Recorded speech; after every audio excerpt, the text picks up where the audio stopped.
Florian, l'actualité scientifique nous abreuve quotidiennement de chiffres et nous les relayons régulièrement et de pourcentages. Consommer tel produit augmente le risque de cancer de tant de pourcents. Si l'on prend telle mesure, on sauve tant de vies, etc., etc. Mais vous nous alertez, ces chiffres sont presque trop précis pour être honnêtes. Alors oui, Benoît, c'est sûr, ils en imposent ces chiffres souvent présentés à la virgule près. Je vous affiche quelques exemples. Les cancers du sein sont attribuables à 39,9% au comportement. C'est ce qu'on mange, ce qu'on fume éventuellement. C'était une étude de l'INSERM l'an passé. Ou encore, suivre les recommandations d'activité sportive diminue de 31% la mortalité à moyen terme. Mais peut-on être vraiment aussi précis que ce que l'affirment ces titres de journaux? Avant tout, rappelons ceci, qu'il s'agisse d'une étude sur des souris ou d'essais cliniques sur l'être humain, toutes ces expériences, elles sont réalisées sur un nombre réduit d'individus. On ne teste pas un médicament sur les 67 millions de Français, plutôt sur 10-100 personnes avant de le commercialiser. Si vous me permettez une analogie de saison, on ne fait pas un référendum, on se contente plutôt d'un sondage. Très bien. Alors, cette démarche permet de recueillir quand même pas mal d'informations. Et c'est tout à fait légitime. Alors je suis entièrement d'accord, elle est vraiment au cœur de la plupart des études scientifiques, mais quand on fait des mesures sur un petit nombre de personnes, on ne peut pas s'attendre à avoir un résultat précis. Pour illustrer ça, je vous propose d'imaginer une expérience dans laquelle on prendrait un bac, dans lequel on mettrait une centaine de balles blanches et précisément autant de balles oranges. On mélangerait bien. Alors justement, Michel, si vous preniez 10 balles au hasard, que vous attendriez-vous à trouver ? Théoriquement, à peu près, grosso modo, 5 de chaque. Voilà, exactement, Michel, hein, c'est ça. 5 plus ou moins. Et tout est dans le grosso modo. Plus ou moins. Tout est dans le grosso modo. C'est important. Le détail très important. À chaque fois, vous avez une chance sur deux de tomber sur une balle orange. Alors regardons ce que ça implique. Si on prend une balle, on a une chance sur deux qu'elle soit jaune, orange ou blanche. Une deuxième balle, jaune-orange, et ainsi de suite. Et ce ainsi de suite, on va le voir à l'écran, comment il se met en scène. Voilà, vous n'avez que 2 situations dans lesquelles vous pourriez piocher par hasard d'affilée 10 balles de la même couleur. Mais il y a 20 situations dans lesquelles vous pouvez piocher, par hasard, 10 fois une balle de la même couleur. Pardon, justement, pas 10 fois de suite. Excusez-moi, vous me comprenez, 9 balles de la même couleur, et ainsi de suite. Si on fait le calcul, si on fait précisément le calcul, l'immense majorité des combinaisons, c'est entre 2 et 8 balles de la même couleur. On a même 95% des combinaisons qui sont comprises entre ces valeurs. Ça veut dire que si on refait l'expérience plusieurs fois, on s'attend à trouver 95% des fois sur 5, 6, 7 ou 8 balles oranges, 5, 6, 7 ou 8 balles blanches. Donc, en gros, c'est totalement imprécis, quoi. Alors oui, si votre objectif c'était d'essayer de deviner la proportion de balles, c'est beaucoup trop imprécis. Voyons si on gagne en précision avec un bac plus grand et si on prenait 1000 balles d'affilée. Alors, déjà, il y aurait beaucoup plus de combinaisons possibles, de très nombreuses dans lesquelles vous auriez 500 oranges, 500 blanches. Vous pouvez imaginer toutes les combinaisons possibles, énormément avec 99 oranges, 501 blanches, etc. En fait, si on demande à des centaines de gens de faire ces 1000 tirages, eh bien 95 fois sur 100, 95% des combinaisons, elles se trouvent entre 468 et 531 balles oranges. Voilà. C'est large, hein ? Comment ? C'est large. Il reste quand même une incertitude. Alors, c'est large, mais ça s'est réduit, effectivement. On le voit, c'est quand même beaucoup plus précis qu'avec nos 10 balles. Alors, je ne sais pas si on va pouvoir voir justement la comparaison des 2 courbes. Oui, on va comparer. On va pouvoir les Il voir. n'y a aucune raison qu'on ne puisse pas le voir. Hein. À la régie, il n'y a pas de raison qu'on ne puisse pas le voir. Voilà. Bon, voilà. Alors là, c'était l'exemple avec 10 balles comparé avec l'exemple avec 1000 balles. On a réduit l'incertitude. Avec 1000 balles, ça tourne autour de 3% de plus ou de moins qu'avec la valeur moyenne. Si on refait l'expérience avec des balles, 19 fois sur 20, on obtiendra entre 47 et 53% de balles oranges. Ça confirme que le fait qu'avec 100 balles, on n'a plus rien.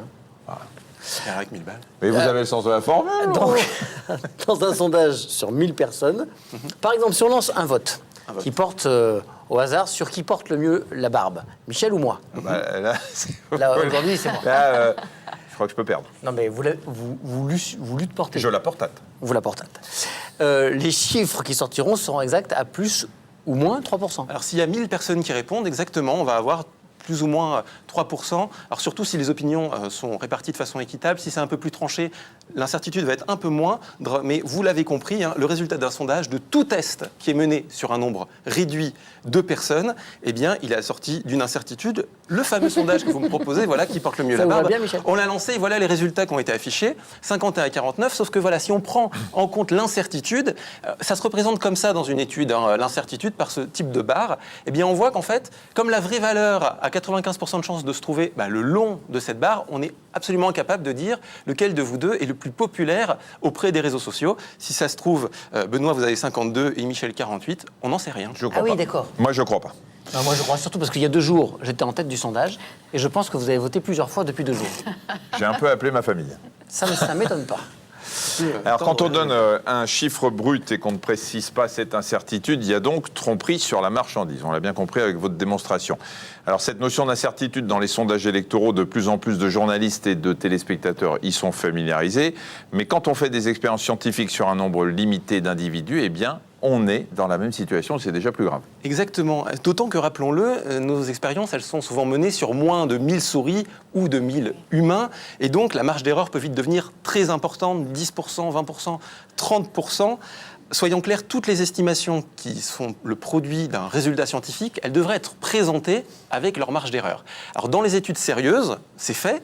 Mais dès lors qu'elles sont médiatisées, qu'elles sont prises en main par des services de communication, l'information a tendance à disparaître et c'est parfois dévastateur. Alors, si on peut réafficher le tout premier exemple que je vous ai donné, cette étude de l'INSERM qui disait que les cancers étaient liés à 39,9% au comportement, eh bien, ça a été médiatisé comme ça.